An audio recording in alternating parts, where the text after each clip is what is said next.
नमस्कार, आप देख रहे हैं संडे स्पेशल। मैं हूं दीप्ति शाही सिंह। इजराइल और हमास के युद्ध को लगभग 1 साल हो गए हैं। पिछले साल हमास ने अचानक इजराइल पर हमला कर दिया। इस हमले के जवाब में इजराइल ने गाजा पट्टी पर हमास को खत्म करने के लिए हमला किया। हमास को तो खत्म नहीं कर सका, लेकिन गाजा पट्टी पूरी तरह से खंडहर में तब्दील हो गया। लेकिन इस दौरान हमास चीफ की मौत हो गई। अब मिडिल ईस्ट का ये जो पूरा संघर्ष है, ये लेबनान, यमन और ईरान तक पहुंच गया है। लेबनान और इजराइल के बीच भी सीधे तौर पर जो संघर्ष है वो जारी हो गया है।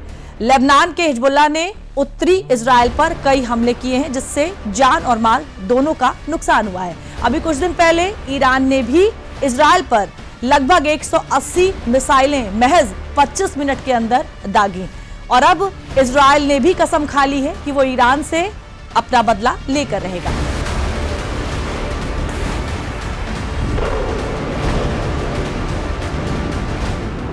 I speak a lot about the leaders of Iran. Yet at this pivotal moment, I want to address you, the people of Iran. I want to do so directly, without filters, without middlemen. Every day, you see a regime that subjugates you make fiery speeches about defending Lebanon, defending Gaza. Yet every day, that regime plunges our region deeper into darkness and deeper into war. Every day, their puppets are eliminated. Ask Mohammed Deif. Ask Nasrallah. There is nowhere in the Middle East Israel cannot reach. There is nowhere we will not go to protect our people and protect our country. With every passing moment, 30 सितंबर 2024 ये वो तारीख है जब Israeli PM Benjamin Netanyahu के इस बयान ने middle east में विध्वंस की पटकथा लिख दी। इजरायली पीएम ने ईरान को लोगों के प्रति अपनी सहानुभूति दिखाई तो ईरानी हुक्मरानों ने इसे चेतावनी के रूप में ली और अगले ही दिन इजरायल पर 180 मिसाइलें दागकर पूरे इजरायल को दहला डाला। जिसके बाद पर्दे के पीछे 4 दशक से शैडो वॉर कर रहे दोनों देशों ने एक दूसरे के खिलाफ फ्रंट खोल दिया।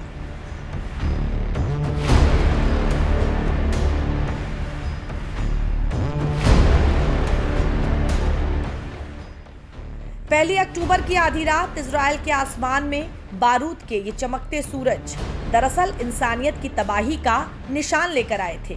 हवा में मौत की सीटी बजाते ही इन मिसाइलों का ये मंजर देखना ही डरावना है। ये मिसाइल ईरान के थे, ये हमला इजरायल पर था और ये आहट युद्ध की थी। ऐसा युद्ध जिसमें आतंक के नाम पर भले ही किसी का अहम संतुष्ट हो, लेकिन मारे बच्चे, बूढ़े, जवान, महिलाएं सब जाएंगी।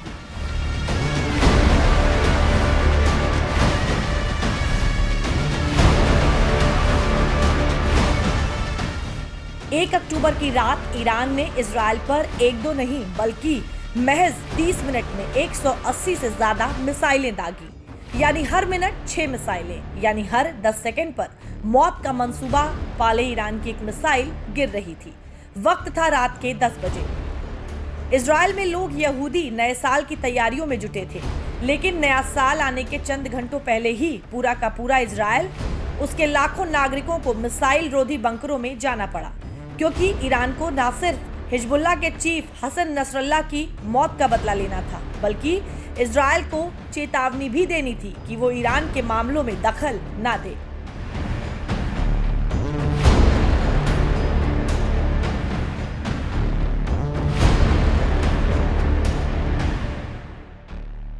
ईरान ने पूरे इजरायल को ही तबाह करने के लिए 180 से ज्यादा मिसाइलों से हमला किया। अब जरा इस मैप को देखिए तो आपको समझ आएगा कि यह हमला कितना भयावह था और लाखों की जान लेने पर आमादा था। इजरायल का डिमोना, याता, बेथलेहम, यरूशलेम, नाब्लूस से लेकर अतलीस तक इन ईरानी मिसाइलों का निशाना थे। मतलब इजरायल को उत्तर से लेकर दक्षिण तक कब्रिस्तान बनाने की तैयारी थी। इजरायली डिफेंस फोर्स के मुताबिक हमला मोसाद हेडक्वार्टर, नेवातिम एयरबेस और तेलनोफ एयरबेस को निशाना बनाकर किया गया था।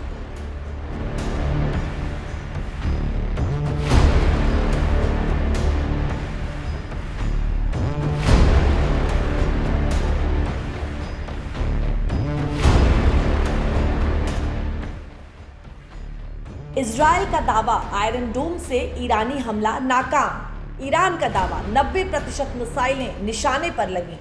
इजराइल का दावा, ईरानी अटैक को इंटरसेप्ट कर लिया था। ईरान का दावा, इजराइल को मिसाइल अटैक की भनक तक नहीं लगी। इजराइल का दावा, हमले में कोई गंभीर रूप से घायल नहीं हुआ। ईरान का दावा, हमले में इजराइल को बड़ा जान माल का नुकसान हुआ।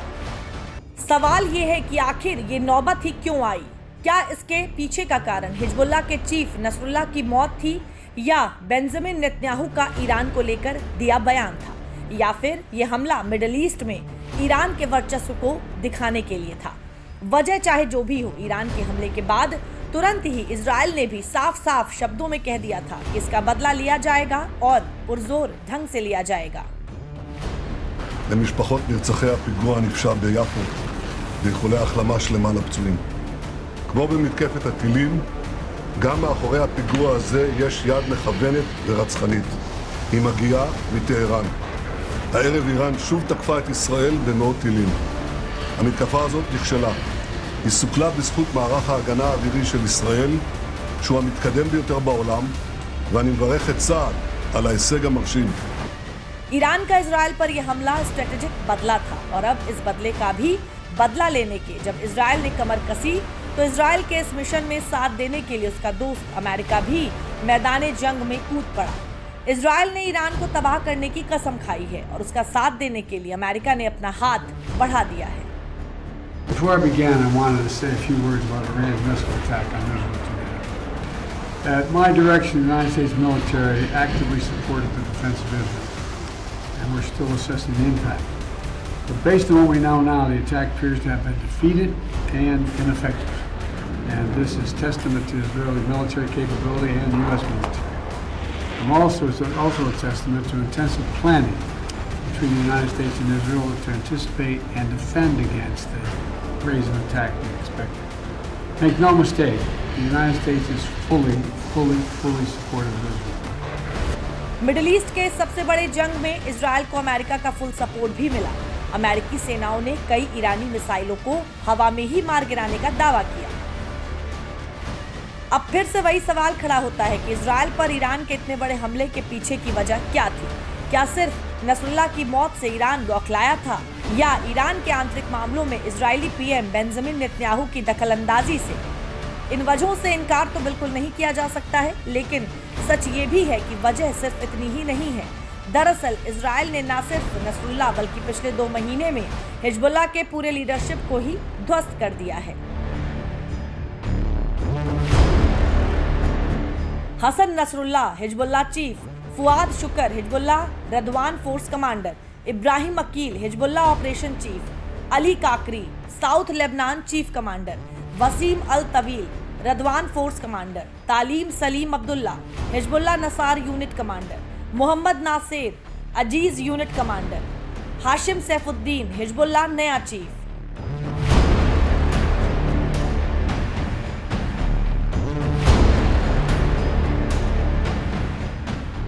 इस लिस्ट को देखा जाए तो अब हिजबुल्लाह की लीडरशिप में कोई सीनियर नेता नहीं बचा है। बीते 27 सितंबर को ही हिजबुल्लाह चीफ हसन नसरुल्लाह भी मारा गया था, जिसके बाद ईरान ने इजराइल पर बड़ा मिसाइल हमला बोला था। मिडिल ईस्ट में जब दुनिया के 2 सबसे बड़े दुश्मनों की आपस में भिड़ंत हुई, तो दुनिया ने इजराइल के डिफेंस की ताकत देखी। ईरान ने इजराइल पर जितनी भी मिसाइलें दागी थी, उनमें से ज्यादातर को इंटरसेप्ट कर दिया गया। मंगलवार को ईरान की तरफ से इजराइल पर किया गया हमला इजराइल पर अब तक का सबसे बड़ा हमला माना जा रहा था। लेकिन ईरान के इतने बड़े हमले के बाद भी इजराइल का नुकसान बड़ा नहीं हुआ है। ऐसा क्यों, वो भी आपको बताते हैं। पिछले साल अक्टूबर में इजराइल पर हमास के हमले ने मिडिल ईस्ट की तस्वीर और तकदीर दोनों बदल के रख डाली। बीते 1 साल में इजराइल गाजा पट्टी में हमास, लेबनान में हिजबुल्लाह और यमन में हूती विद्रोहियों का सामना तो कर ही रहा था, लेकिन अब इस लड़ाई में ईरान की भी एंट्री हो गई है। लेकिन चारों तरफ दुश्मनों से घिरा इजराइल अकेले सीना तान के मजबूती से लड़ रहा है। इसके पीछे का सबसे बड़ा कारण है इजराइल का सुरक्षा कवच। ईरान के हमले के बाद इजराइल के आयरन डोम और आयरन बीम सिस्टम की ताकत तो पूरी दुनिया ने देखी, लेकिन इजराइल सिर्फ इसके भरोसे ही नहीं है। इजराइल ने अपने हर नागरिक की सुरक्षा के लिए प्लान बी भी तैयार किया था।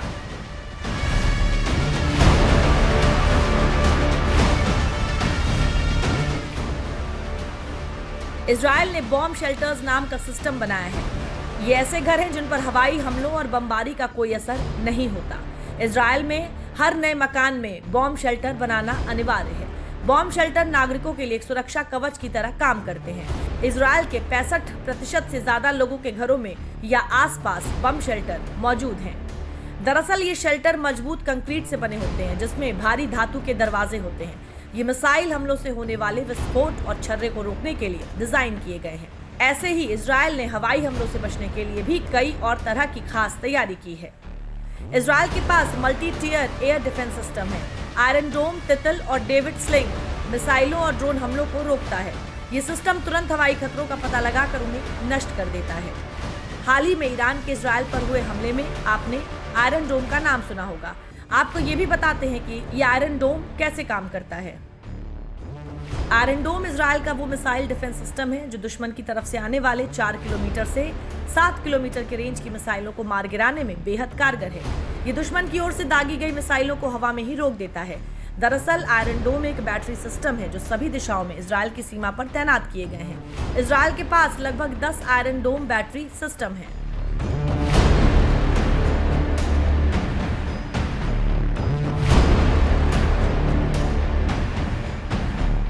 इजराइल का ये बेहद अहम आयरन डोम सिस्टम पहले दुश्मन की ओर से आने वाली मिसाइल या रॉकेट को ट्रैक करता है। ये सिस्टम पता लगाता है कि मिसाइलें कैसे और कहां से आ रही हैं। कंट्रोल सेंटर कैलकुलेट करता है कि ये मिसाइल किस इलाके में गिरेगी और फिर सिग्नल आगे भेजता है। जैसे ही कंट्रोल सेंटर सिग्नल भेजता है तो मिसाइल फायरिंग सिस्टम एक्टिव हो जाता है और इंटरसेप्ट करने के लिए मिसाइल फायर होती है जो दुश्मन की तरह से आ रही मिसाइल या रॉकेट को हवा में ही नष्ट कर देती है। हालांकि आयरन डोम के साथ सबसे बड़ी समस्या है कि आयरन डोम में लगी तामीर मिसाइल दुश्मन की तरफ से आने वाली मिसाइल से 100 गुना महंगी है। हालांकि इस समस्या का हल निकालने के लिए इजराइल ने आयरन बीम नाम की एक नई तकनीक इजाद की है। इजराइल की एक लेजर आधारित हथियार सिस्टम है। फाइबर लेजर का इस्तेमाल करके लेजर बीम पैदा करता है। दुश्मन के रॉकेट, ड्रोन, मिसाइल और मोर्टार को लेजर से मार गिराता है। आयरन बीम को राफेल एडवांस्ड डिफेंस सिस्टम ने विकसित किया है। इजराइल की आयरन बीम तकनीक आयरन डोम से कई गुना सस्ती भी है और असरदार भी। इजराइल की ये तमाम तैयारियां बताती हैं कि इसके लिए उसके नागरिकों की सुरक्षा कितनी अहम है और चारों तरफ से दुश्मनों से घिरे रहने के बाद भी वो क्यों आज भी सीना तान के खड़ा है।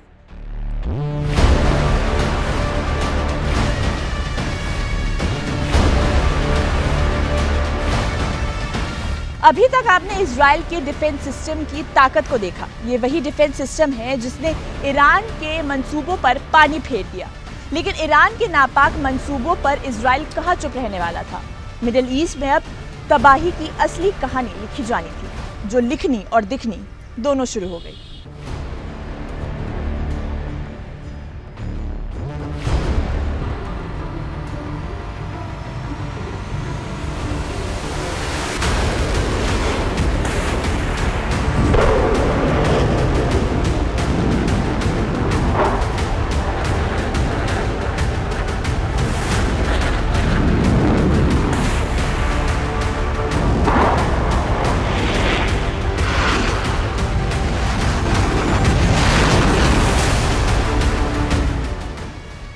तस्वीरें मिडिल ईस्ट में उस युद्ध के आगाज की हैं जिसकी पटकथा बरसों से लिखी जा रही थी।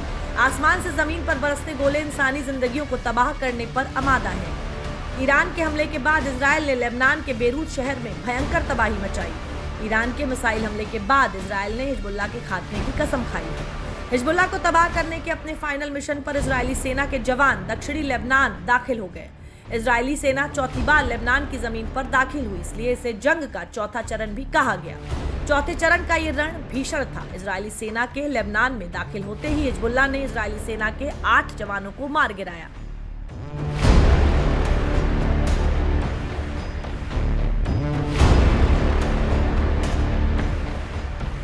אני מבקש לשלוח תנחומים מעומק ליבי למשפחות גיבורינו שנפלו היום בלבנון. השם ייקום דמם, יהי זכרם ברוך. אנחנו בעיצומה של מלחמה קשה נגד ציר הרשע של איראן שמבקש להשמיד אותה. זה לא יקרה, כי נעמוד יחד ובעזרת השם ננצח יחד. נחזיר את חטופינו בדרום נחזיר את תושבינו בצפון, נבטיח את נצח ישראל. फिर एक हमला और फिर एक बदले की कसम। दरअसल ये हमले इजराइल के दामन पर वो दाग हैं जिसको इजराइल बदला लेकर जल्द से जल्द मिटाना चाहता है। इजराइल के बारे में कहा जाता है कि वो अपने दुश्मनों का पीछा कयामत तक करता है और इजरायली सेना हिजबुल्लाह के लिए कयामत बनकर दक्षिणी लेबनान में दाखिल हो चुकी है। इजरायली सेना ने दक्षिणी लेबनान के लगभग 30 गांवों को इलाका छोड़कर जाने का अल्टीमेटम दे दिया। लेकिन सवाल है कि आखिर इजराइल ने हिजबुल्लाह के खिलाफ जमीनी ऑपरेशन के लिए दक्षिणी लेबनान को ही क्यों चुना। आपको तफसील से समझाते हैं। अब जरा इस मैप को देखिए। मैप में दक्षिणी लेबनान के वो शहर दिख रहे हैं जो ईरान के समर्थन वाले हिजबुल्लाह के गढ़ हैं। बेरूत, त्रिपोली और सिडोन और टायरे वो 4 शहर हैं जिन्हें दक्षिणी लेबनान में हिजबुल्लाह का गढ़ माना जाता है। इन्हीं 4 शहरों से हिजबुल्लाह अपने पूरे टनल नेटवर्क को ऑपरेट करता है। इन 4 शहरों में भी टायरे शहर हिजबुल्लाह के लिए सबसे ज्यादा मायने रखता है। मैप को ध्यान से देखें तो टायरे शहर इजराइल से सबसे करीब है और इस शहर को हिजबुल्लाह का लाइफलाइन भी कहा जाता है। इजराइल टायरे शहर से हिजबुल्लाह का कनेक्शन पूरी तरह से खत्म करना चाहता है। ऐसा क्यों है, इसे भी समझिए। पूरे लेबनान में 12 फलस्तीनी शरणार्थी शिविर हैं, 3 टायरे में हैं। टायरे शहर में 60,000 से ज्यादा फलस्तीनी शरणार्थी हैं। टायरे शहर लेबनान के प्रमुख बंदरगाहों में से एक है।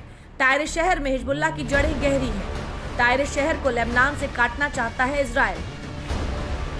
अगर इजराइल दक्षिणी लेबनान में टायरे शहर से हिजबुल्लाह के सभी कनेक्शन काटने में सफल रहा तो इस जंग में उसकी बड़ी सफलता होगी। हालांकि इजरायली सेना के निशाने पर सिर्फ हिजबुल्लाह के लड़ाके और उनके ठिकाने हैं। यही वजह है कि इजरायली सेना ने दक्षिणी लेबनान के लोगों को अपनी जान बचाने के लिए उत्तरी लेबनान की ओर जाने को कहा है। दक्षिणी लेबनान के लोगों को उत्तर में अवाली नदी की ओर जाने का निर्देश। अवाली इजराइल लेबनान सीमा से लगभग 60 किलोमीटर की दूरी पर है। टायरे शहर से हिजबुल्लाह की जड़ें कटी तो खात्मा जल्द संभव। टायरे शहर में हिजबुल्लाह के अंडरग्राउंड टनल पर कब्जे का है इजरायली प्लान। इजराइल का सिर्फ एक ही टारगेट है, हिजबुल्लाह का खात्मा। इजरायली हमले में हिजबुल्लाह चीफ हसन नसरल्लाह की भले ही मौत हो गई थी, लेकिन हिजबुल्लाह का टॉप लीडरशिप अभी ध्वस्त होना बाकी था। इजराइल ने लीडरलेस हिजबुल्लाह की कसम खाई है, इसलिए इजराइल ने लेबनान में अपने ऑपरेशन के दौरान हिजबुल्लाह के नए नवेले चीफ को भी मार गिराया।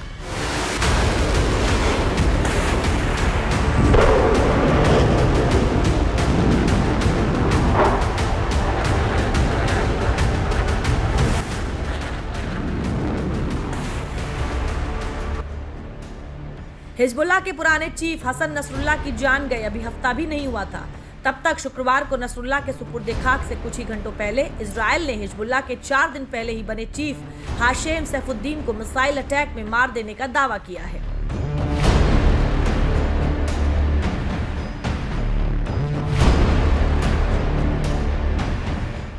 मिसाइल अटैक की ये वो तस्वीरें हैं जिसको लेकर इजराइल ये दावा कर रहा है कि हाशेम सैफुद्दीन को उसने हमेशा के लिए जमींदोज कर दिया है।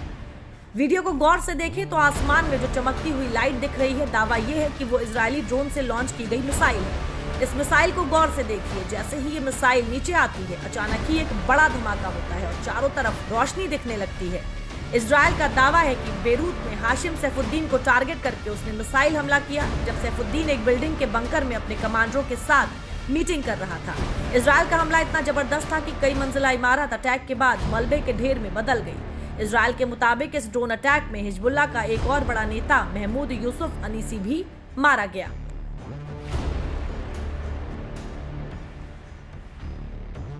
नसरुल्लाह की मौत के बाद चचेरे भाई हाशिम सैफुद्दीन को हिजबुल्लाह का नया चीफ बनाया गया था। 100 घंटे तक भी हिजबुल्लाह के चीफ की कुर्सी नहीं संभाल पाया सैफुद्दीन।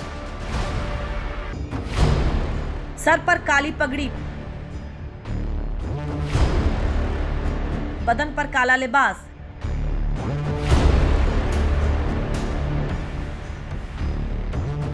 चेहरे पर रौब और रसूख की रेखाएं, आसपास बंदूकों का साया। कुछ ऐसी ही शख्सियत थी हाशिम सैफुद्दीन की। हजारों की भीड़ में भी उसका रुतबा और रुआब अलग ही दिखते थे। वो अपनी आस्तीनें चढ़ाकर हजारों की भीड़ में ऑटोमेटिक गन उठाता था, उस गन को चूमता था, फिर उसे हिजबुल्लाह के कमांडरों को फतेह हो के अंदाज में दे देता था। भाई नसरुल्लाह की तरह मौलवी था, खुद को पैगंबर मोहम्मद के वंशज होने का दावा करता था। हिजबुल्लाह का उग्रवादी रुख मजबूती से सामने रखता था। सैफुद्दीन का लेबनान में जलवा ऐसा था कि वो जिससे गले मिल ले वो उसका शागिर्द हो जाता था। उसकी आंखें जिधर इशारा कर दे हिजबुल्लाह के लड़ाके उधर ही मुड़ जाते थे। सैफुद्दीन जब बोलता था उसकी जुबान से लफ्ज बारूद बनकर निकलते थे। सैफुद्दीन सैन्य मैनेजमेंट में भी माहिर था। हिजबुल्लाह के लड़ाकों के सैन्य अभियानों का मैनेजमेंट भी सैफुद्दीन ही देखता था। हथियार को अपने बच्चे की तरह चूमते हाशिम सैफुद्दीन को उसके चचेरे भाई नसरुल्लाह से भी खतरनाक माना जाता था। तभी तो नसरुल्लाह की मौत के बाद उसे हिजबुल्लाह का नया कमांडर बनाया गया था, लेकिन इससे पहले ही सैफुद्दीन अपनी खतरनाक इरादों को अमली जामा पहना पाता इजरायली सेना ने उसका काम ही तमाम कर दिया। इजराइल ने ये कसम खाई है कि वो हिजबुल्लाह के नामो निशान को खत्म कर कर ही मानेगा। उसने कहा है कि हिजबुल्लाह का ना तो धड़ बचेगा और ना ही जड़।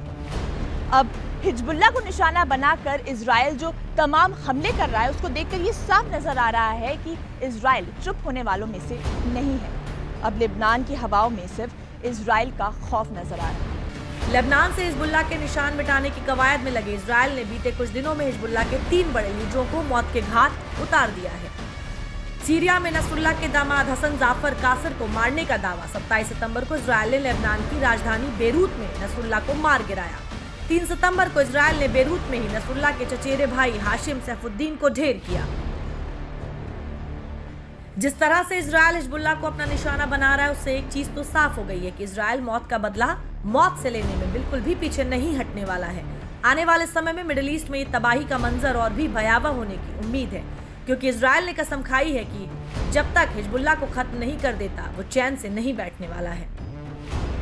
इजराइल बीते 1 साल में अपने कई दुश्मनों से एक साथ लड़ रहा है। इजराइल गाजा पट्टी में हमास, लेबनान में हिजबुल्लाह और यमन में हुती विद्रोहियों का सामना तो कर ही रहा था, लेकिन अब लड़ाई में ईरान की भी एंट्री हो गई है। इजराइल ने कसम खाई कि वो अपने दुश्मनों को चुन चुन के मारेगा। अब सवाल ये है कि क्या चारों तरफ से दुश्मनों से घिरे इजराइल के लिए ऐसा कर पाना मुमकिन है, क्योंकि मिडिल ईस्ट के कई मुल्कों में ईरान के कई ऐसे प्यादे हैं जो इजराइल की टेंशन बढ़ा सकते हैं। मिडिल ईस्ट के नक्शे पर नजर डालें तो इजराइल चारों तरफ से दुश्मनों से घिरा हुआ है। गाजा पट्टी, West Bank, Lebanon, Iraq, Bahrain और यमन वो देश हैं जो इजराइल के खिलाफ जंग में ईरान के साथ खड़े हैं। और इन देशों में ईरान के सहयोगी ऐसे संगठन हैं जिन्हें कई देशों ने आतंकी घोषित कर रखा है। अब जरा नजर डालते हैं कि इजराइल के आसपास के देशों में कैसे ईरान ने अलग अलग संगठनों को खड़ा किया है जो इजराइल के लिए बेहद खतरनाक माने जा रहे हैं। इसमें सबसे पहला नाम गाजा पट्टी का आता है। नंबर 1, गाजा पट्टी में 1987 में बने हमास को इजराइल ने आतंकी संगठन घोषित कर रखा है। इस्माइल हानिया इसका मुखिया था, जिसे जुलाई में इजराइल ने मार गिराया। 2007 में हमास का गाजा पट्टी पर दबदबा है। ईरान से ही हमास को सबसे ज्यादा फंडिंग मिलती है। हमास के अलावा गाजा पट्टी में फलस्तीनी इस्लामिक जिहाद नाम का संगठन भी एक्टिव। नंबर 2, वेस्ट बैंक में इजराइल की पूर्वी सीमा पर बसा वेस्ट बैंक फलस्तीन का दूसरा हिस्सा है। वेस्ट बैंक में भी हमास और फलस्तीनी इस्लामिक जिहाद एक्टिव है। नंबर 3, लेबनान में ही हिजबुल्लाह संगठन एक्टिव है। 1982 में ईरान के रिवॉल्यूशनरी गार्ड्स ने इस संगठन को बनाया था। हिजबुल्लाह को भी कई देशों ने आतंकी संगठन घोषित कर रखा है। नंबर 4, इराक में कई चरमपंथी संगठन है जिसका ईरान समर्थन करता है। इराक में पॉपुलर मोबिलाइजेशन फोर्सेस नाम से संगठन है। इस संगठन के पास 2 लाख से ज्यादा लड़ाके हैं। नंबर 5, सीरिया में फातेमियो ब्रिगेड है जो ईरान में अफगानी शरणार्थियों का संगठन है। सीरिया में लड़ने के लिए शिया पाकिस्तानियों ने जैनबियो ब्रिगेड नाम से संगठन बनाया था। नंबर 6, यमन में हुती विद्रोही एक्टिव हैं। ये शिया जैदी समुदाय का संगठन है। हुती विद्रोही इजराइल और अमेरिका के खिलाफ लड़ते हैं। हुती के पास करीब 30,000 से ज्यादा लड़ाके हैं। नंबर 7, बहरीन में अल अश्तार ब्रिगेड नाम का संगठन एक्टिव है। 2013 में ये संगठन बना था। ईरान और हिजबुल्लाह का समर्थन प्राप्त है। इजराइल और ईरान लंबे समय से एक दूसरे के साथ शेडो वॉर में लगे हुए हैं और इस बार ईरान के समर्थन में ये सभी 7 देश शामिल हैं। इन 7 देशों में जितने भी संगठन हैं उनको ईरान का न सिर्फ समर्थन हासिल है बल्कि ईरान उनको आर्थिक रूप से भी मजबूती देता है, जिसे प्रॉक्सी के रूप में जाना जाता है। यानी तनाव बढ़ने की कंडीशन में इजराइल के खिलाफ प्रॉक्सी वॉर भी शुरू होने के आसार हैं। मिडिल ईस्ट में हालात बद से बदतर होते जा रहे हैं। हर एक दिन, हर एक रात हिजबुल्लाह के लीडर और लड़ाकों के लिए मौत बनकर आ रही है। लेबनान में इजराइल का कहर इस कदर है कि पूर्वी लेबनान खंडहर में तब्दील होता जा रहा है। इजरायली फोर्स ने आम लोगों को जगह खाली करने का अल्टीमेटम पहले ही दे दिया है। इजराइल के निशाने पर सिर्फ और सिर्फ हिजबुल्लाह के आतंकी हैं। इजरायली हमले में हिजबुल्लाह के 37 आतंकियों के मौत का दावा है। इजरायली हमले में 151 आतंकियों के घायल होने का भी दावा है। अब जरा इस मैप के जरिए आपको दिखाते हैं कि इजराइल ने लेबनान के किन क्षेत्रों को अपना निशाना बनाया है। इजराइल ने लेबनान के पूर्वी हिस्से को पूरी तरह से तबाह करने के लिए अलग अलग जगहों पर ताबड़तोड़ हमले बोले हैं। इजराइल ने लेबनान की राजधानी Beirut, mount Lebanon, Baalbek, Harmel governorate और बेका वैली में लगातार हमले करके 37 आतंकियों को मार गिराया। मिडिल ईस्ट में अब लड़ाई आर पार की हो चुकी है। इस लड़ाई में ईरान के सर्वोच्च नेता अयातुल्लाह अली खामेनेई की अब सीधी एंट्री हो गई है। इजराइल पर बैलिस्टिक मिसाइल से हमले के बाद पहली बार खामेनेई सामने आए और सामने आते ही खामेनेई ने इजराइल को फिर से हमले की धमकी दे डाली।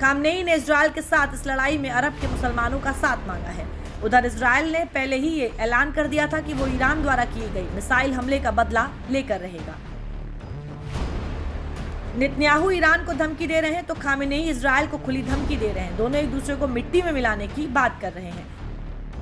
एक दौर था जब इजराइल और ईरान के बीच में गहरी दोस्ती थी, लेकिन अब वो एक दूसरे के गहरे दुश्मन हैं। एक समय था जब इजराइल और ईरान एक दूसरे के साथ कंधे से कंधा मिलाकर चलता था, लेकिन अब एक दूसरे को समाप्त करने के पीछे तुला हुआ है। दुनिया के इतिहास में इजराइल और ईरान के दुश्मनी और दोस्ती दोनों के किस्से लिखे और पढ़े जाएंगे। इजराइल ईरान के समर्थन वाले लेबनान को तबाह करने के लिए आसमान से लेकर पाताल तक अपने ऑपरेशन को अंजाम देने में लगा है। ऐसे में मिडिल ईस्ट की लड़ाई के सोर करवट लेगी, कुछ भी कहना फिलहाल मुश्किल है।